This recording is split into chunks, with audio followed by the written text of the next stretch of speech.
In this video, I will show you how to screen mirror or screencast a MacBook to your Hisense Smart TV. Now first things first, you want to make sure that both your Hisense TV and your MacBook are both connected to the same Wi-Fi. So go ahead and make sure that your Hisense Smart TV is actually connected to a Wi-Fi, and to do that you want to head over to the left hand side where you have this list of icons over here.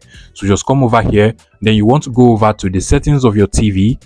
Now from the settings you want to come over to connection, click on connection, and then go over to network, click on network. Now go ahead and click on network configuration, and automatically your Hisense TV will find all of the available networks you can actually connect to. And as you can see over here, mine is connected to iPhone 13 Sam, which I am basically using as my Wi-Fi in this particular video. So once you're sure that your Hisense TV is connected to a Wi-Fi, you want to make sure that your MacBook is also connected to that same Wi-Fi.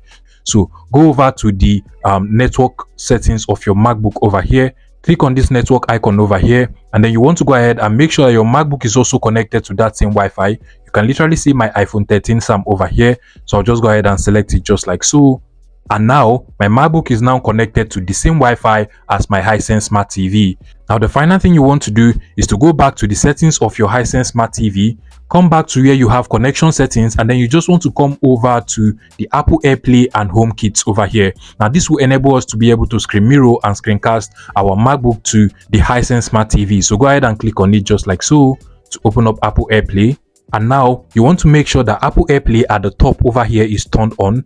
Now once all of this is done, you want to go back to the home of your Hisense TV, and then finally you want to come over to your MacBook and then come over to the control center of your MacBook over here, which is basically this icon over here. Go ahead and click on it, and then you're going to see the screen mirroring or screencast option over here. It is basically two boxes stacked upon each other, so go ahead and click on it, and automatically your MacBook will start to look for available Apple AirPlay devices it can actually cast to. Now you can literally see the name of my TV over here, which is the living room TV. So I'll go ahead and select it just like so, and automatically my MacBook will now be screen mirrored to my Hisense Smart TV. Now finally, if I want to go ahead and make my Hisense TV a second display for my MacBook, what I'll just do is to go ahead and select use as separate display over here instead of mirror built-in retina. So just go ahead and click on it just like so, and automatically my Hisense Smart TV is now being used as a second screen for my MacBook. So I can go ahead and move windows directly from here into my Hisense Smart TV. And that is basically how to screen mirror or screencast your MacBook to your Hisense Smart TV. If you find this video useful, please make sure you smash the like button and subscribe to this YouTube channel for more interesting tech tips like this one.